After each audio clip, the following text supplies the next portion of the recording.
You know that specific sound a pair of $800 Italian leather dress shoes makes on polished concrete? It's not just a click. It's a declaration of war. It's a sharp, rhythmic tap, tap, tap that says, I've never worried about a mortgage payment in my life, and I'm about to mess with yours. I'm Brady Martinez, 49 years old, and I was standing near the back of the main atrium at Nexus Dynamics, holding a lukewarm cup of break room coffee that tasted like motor oil and disappointment. I'd been the director of operations in real estate for 21 years. That means I knew exactly how much that polished concrete floor cost per square foot, 20 tiles and 50 sounds installed. I knew the HVAC load required to keep this glass atrium from turning into a greenhouse in Austin heat, and I knew that the lease on the coffee machine was expiring in 2 weeks. But apparently, I was obsolete. Shane Rodriguez, the founder's son, swept into the room like a tornado in a $3,000 tech bro uniform. He had that specific glow that only comes from organic juice cleanses and zero real-world consequences. He was 29, had an MBA he probably bought from Stanford, and had just been appointed CEO after his father, Lance Rodriguez, decided to retire to a ranch in Montana to find his authentic self and avoid quarterly earnings calls. "Good morning, team," Shane chirped. His voice had that manic positivity that makes grown men break out in hives. He didn't use a microphone. He projected like he was addressing a stadium. Today marks a new era, Nexus 2.0. We're trimming the fat. We're pivoting. We're disrupting our own legacy. I took a slow sip of my terrible coffee. Trimming the fat is corporate speak for firing anyone who remembers when the servers actually worked. Shane scanned the room with laser focus. His eyes weren't looking for people. They were looking for targets. When his gaze landed on me, he didn't blink. He smiled that shark grin that showed too many teeth. "Brady," he said. The room went dead silent.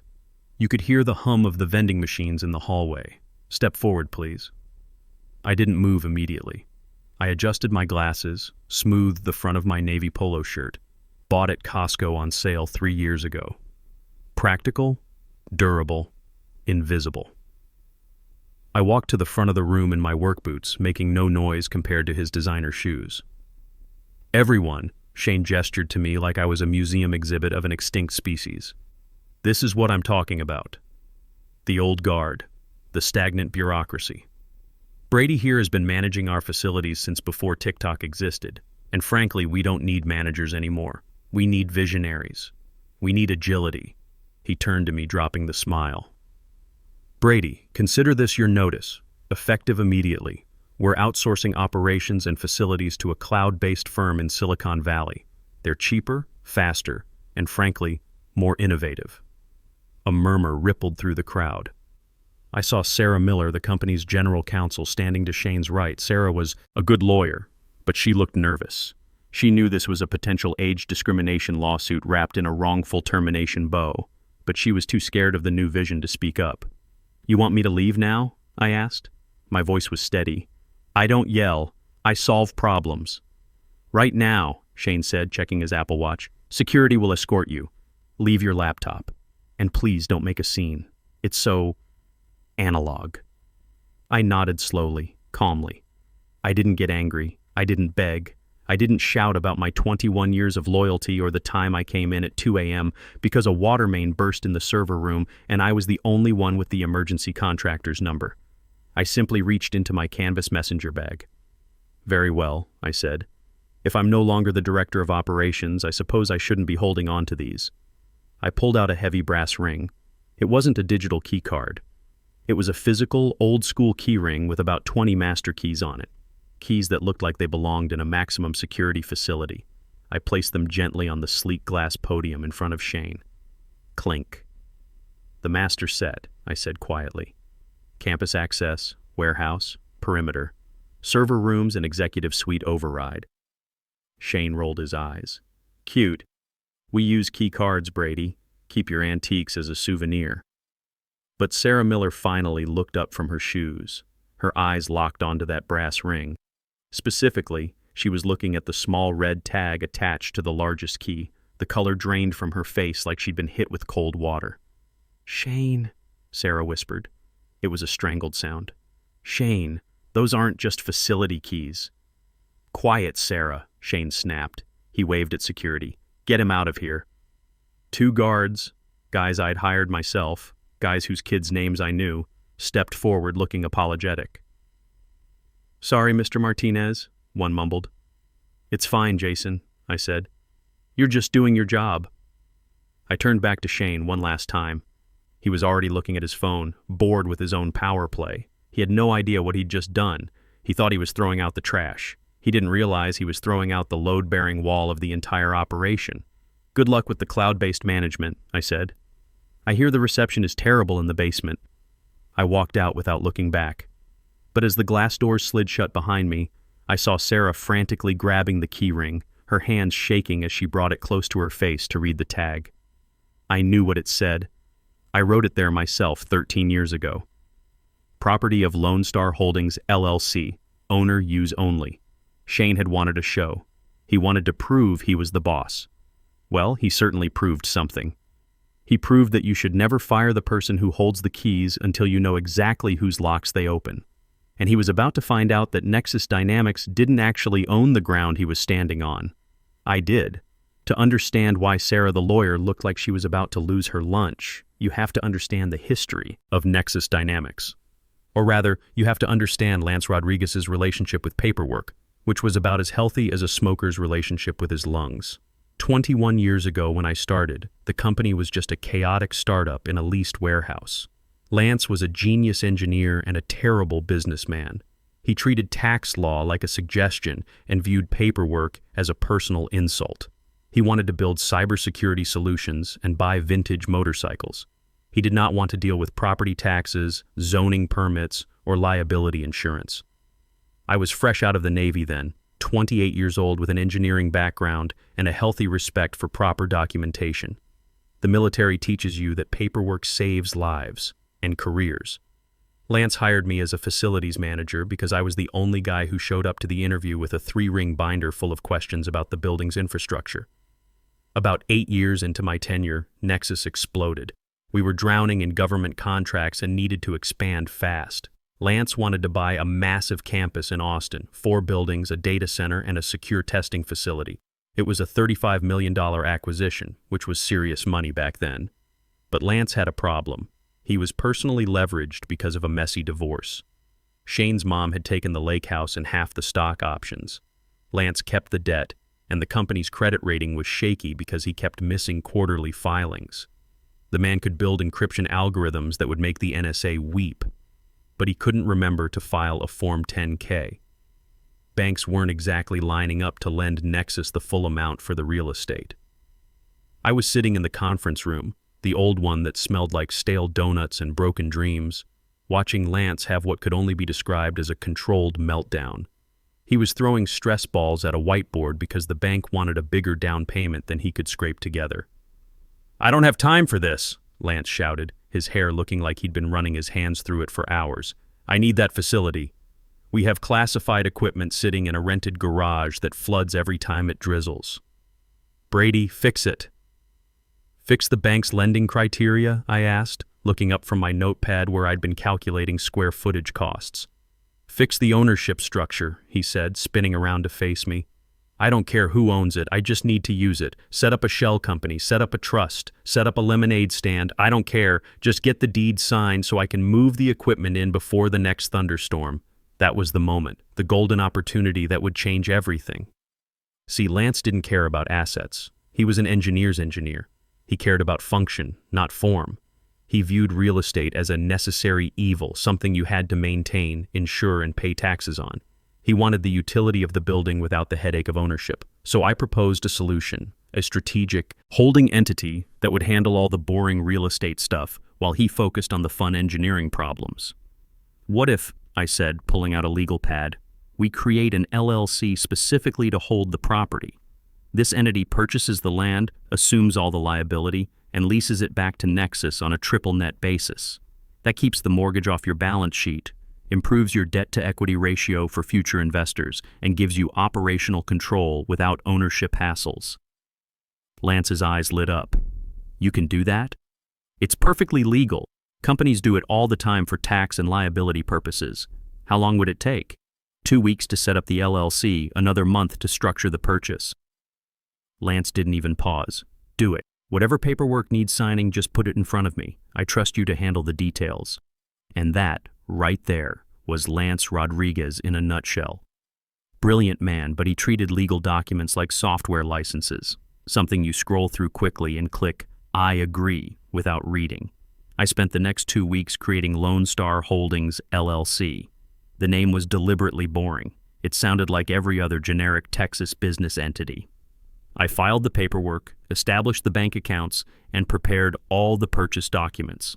Here's the detail that would eventually change everything. When I created Lone Star Holdings, I made myself the sole member. Not Nexus Dynamics, not Lance Rodriguez. Me. Was this legal? Absolutely. Was it disclosed? You bet. It was right there on page 38 of the purchase agreement that Lance signed. Lone Star Holdings, LLC, a Texas limited liability company.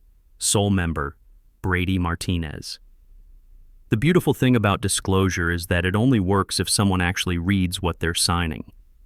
Lance signed that document while eating a breakfast burrito and talking on the phone with a supplier about server racks.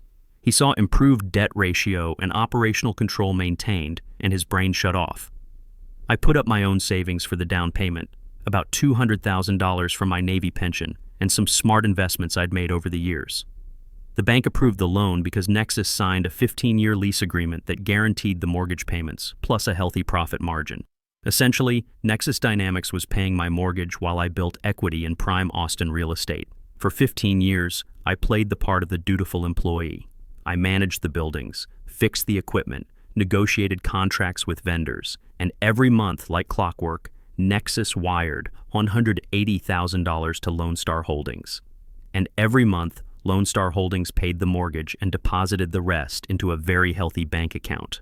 I never flaunted it. I drove my Ford F-150, brought lunch in a cooler, wore polo shirts and work boots. I let everyone treat me like the maintenance guy, the guy you call when something breaks or when you need someone to coordinate with the cleaning crew. I became the landlord they forgot they had. The genius of it was the infrastructure clause I'd buried in the lease agreement.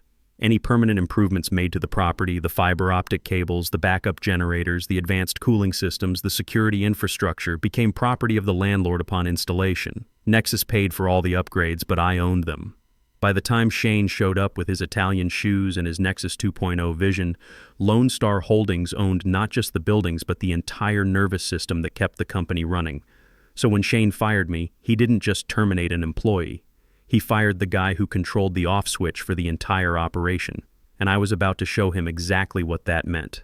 3 days before Shane officially took over, I knew the storm was coming. The rumors had been circulating around the water cooler for months. The sun is ascending. The purge is coming. Update your resumes. As a professional who actually gave a damn about business continuity, I did what any responsible facilities manager would do. I prepared a comprehensive transition document. 45 pages of critical information about leases, vendor relationships, infrastructure dependencies, and compliance requirements. It was detailed, thorough, and formatted in Times New Roman size 12 because I'm not a monster. It was also the most important document in Nexus Dynamics corporate history. I emailed it to Shane with the subject line, Critical Infrastructure Leases, Property Holdings, and Compliance Review for FY25. I copied his new chief of staff, Ashley Brown, a 24-year-old whose LinkedIn profile listed brand optimization and synergy cultivation as core competencies. I tracked the email. Ashley opened it 12 seconds after I sent it. She spent exactly 6 seconds looking at it before forwarding it to a folder labeled Legacy Docs, Boring Stuff. 6 seconds. To review 15 years of institutional knowledge. If they had bothered to read page 4, paragraph 3, they would have found this sentence. Please note that 90% of operational square footage is leased from third-party entity Lone Star Holdings, LLC. The master lease agreement is contingent upon continued employment of the designated asset manager Brady Martinez to maintain tenant good standing status. Failure to retain said manager triggers immediate renegotiation clause under Section 12B. They didn't read it. Of course they didn't. 2 days after my dramatic exit, I was at home in Cedar Park, working on my truck in the garage. My house sits on 2 acres of native Texas landscape, live oaks, bluebonnets, and drought-resistant plants that don't require constant babying. The mortgage was paid off years ago thanks to my monthly rent checks from Nexus. I was changing the oil filter when my phone started buzzing like an angry wasp. I wiped my hands on a shop rag and glanced at the screen. Notifications from the Nexus internal system were lighting up my lock screen. They hadn't cut off my email access yet. Amateurs. Urgent. Access denied server room C. Urgent. Power failure. Executive wing.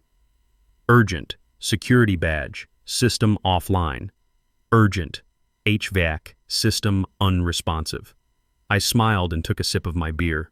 See, the smart building system that Shane was so proud of, the one that controlled access, lighting, climate, and security, was registered to the building owner, which was me. The monthly service fee was automatically charged to my corporate credit card, the same card Nexus had canceled 30 minutes after escorting me out. When they canceled that card, the auto pay for the building management system bounced, and the vendor, a company called Secure Tech Solutions, had a very strict policy. Payment failure equals immediate service suspension. No warnings, no grace period, no customer service calls, just a big red switch that gets flipped to off. Back at the office, chaos was erupting in real time. I could picture it perfectly. Shane trying to badge into his corner office, only to get a sad red denial light. Ashley attempting to access the server room to optimize the digital ecosystem, finding herself locked out by magnetic seals that wouldn't budge. And the air conditioning. Oh, the beautiful, expensive air conditioning system. When Secure Tech cut the service, the building defaulted to energy conservation mode. That meant the AC shut down, the automated blinds retracted to let in maximum Texas sunshine, and the indoor temperature began its inexorable climb toward a toasty 88 degrees. In August, in Austin. I finished my oil change and walked into my kitchen, cracking open my laptop, my personal MacBook, not the corporate Dell they'd confiscated. I logged into the Lone Star Holdings management portal and found a new message waiting. From Sarah Miller, General Counsel. Subject, urgent, key access issue. Time, 2:47 p.m. Brady, we need to speak immediately. There appears to be some confusion regarding building access. The keys you left don't seem to work on the manual override systems. Also, our bank is asking questions about a change of control provision in some lease document. Please call me as soon as possible. I closed the laptop and made myself a sandwich. Turkey, Swiss, mustard on sourdough. I had all the time in the world. Meanwhile, Shane was discovering that his inheritance came with some unexpected strings attached. He'd called an emergency meeting with Jeffrey Walsh from Southwest Commercial Bank to discuss a bridge loan for innovation initiatives. Translation: he wanted $10 million to rebrand everything, fire more legacy personnel, and hire influencers to explain why cybersecurity was basically like cryptocurrency, but for data. His plan was simple.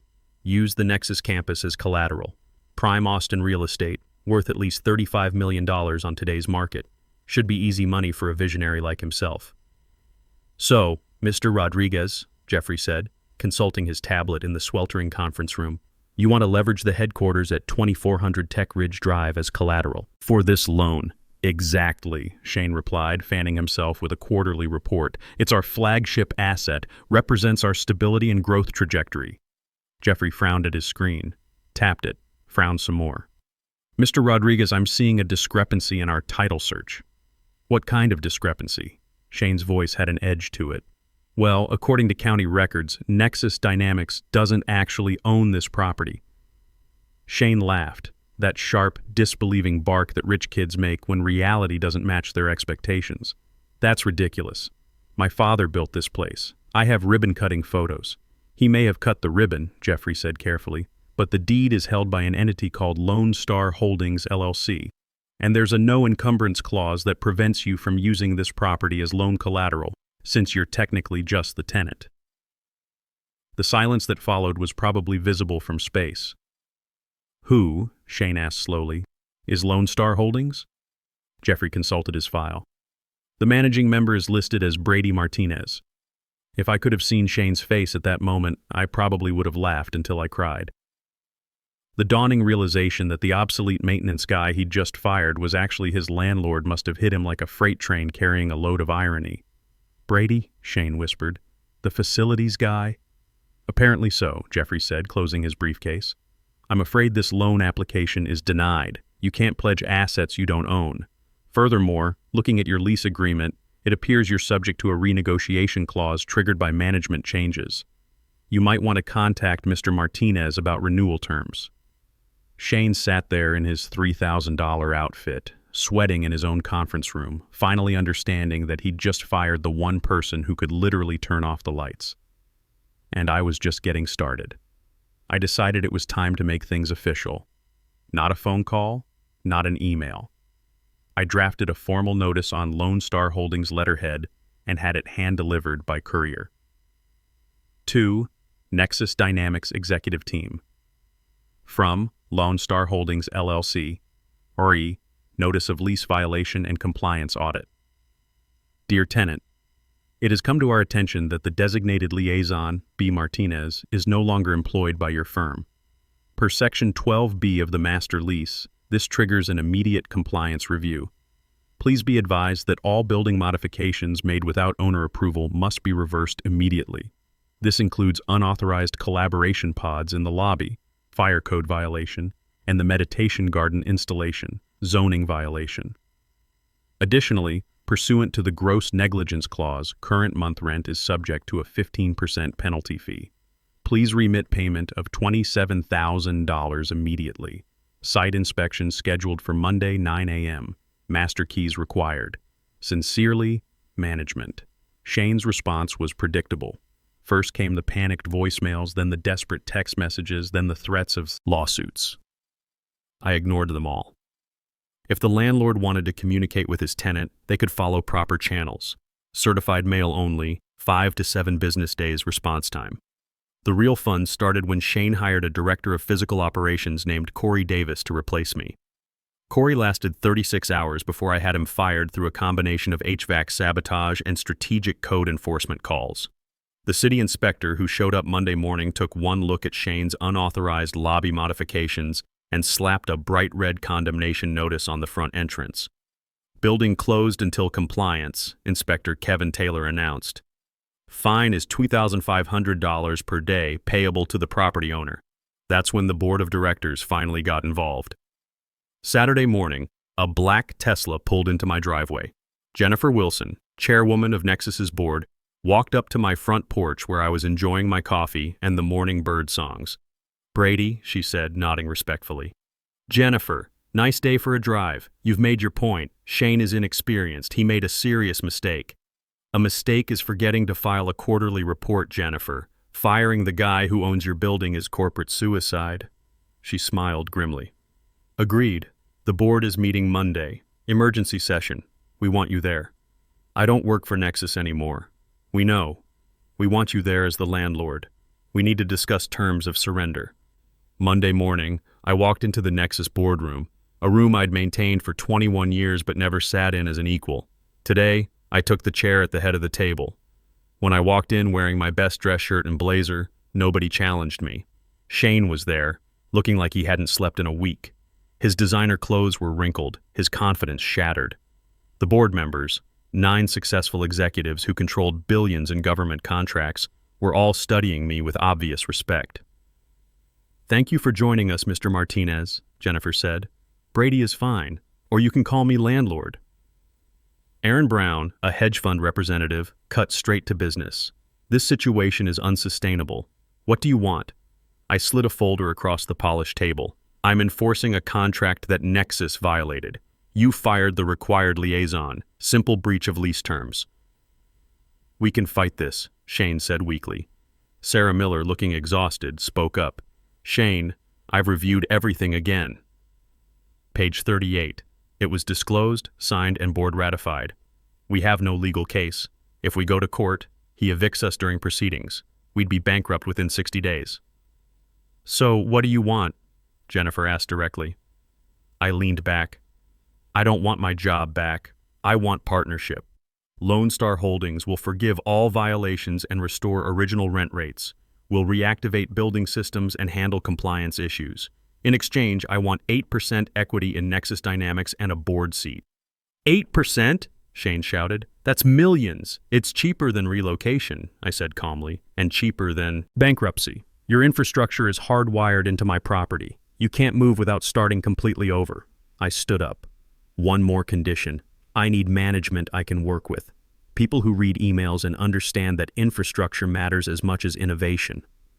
Shane's face went white. He looked at Jennifer, who was carefully examining her hands. "You have until 5 p.m. tomorrow," I said, picking up my folder. "Otherwise, eviction proceedings begin Wednesday. I've already had conversations with a competitor very interested in a turnkey facility." I walked to the door. "Oh, Shane, if you need boxes for your personal items, I have plenty, but you'll need someone with keys to access storage." 4:30 p.m. The next day, Jennifer called. "It's done. The board voted unanimously. We accept your terms." Shane submitted his resignation effective immediately. "Stock transfer papers are being drafted." "Excellent. I'll reactivate building systems within the hour." "Welcome to the board, Brady. First meeting Thursday at 9 a.m. Wednesday morning, I drove to campus in my F-150 and parked in Shane's old reserved spot.